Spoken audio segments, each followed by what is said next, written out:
Is wearing a hijab cultural appropriation? Let's consider a question that has sparked many discussions. Is wearing a hijab cultural appropriation? To answer this, we first need to understand what cultural appropriation means.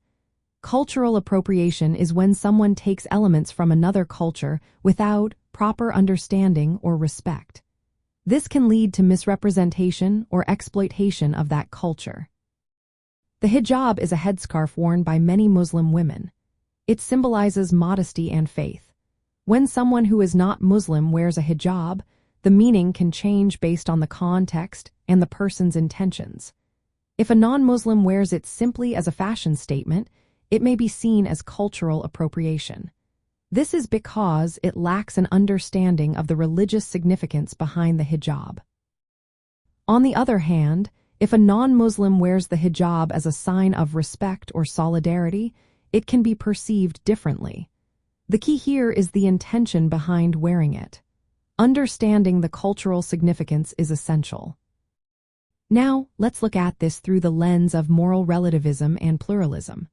Moral relativism suggests that moral judgments depend on cultural norms. In contrast, moral universalism argues that some moral principles apply to everyone, regardless of culture. The debate surrounding cultural appropriation highlights this tension. It raises questions about respecting cultural differences while avoiding insensitivity. Wearing a hijab as a non-Muslim can have various consequences. It might reinforce stereotypes or be viewed as exploiting a religious symbol. However, when done thoughtfully, it can also be a gesture of mutual respect.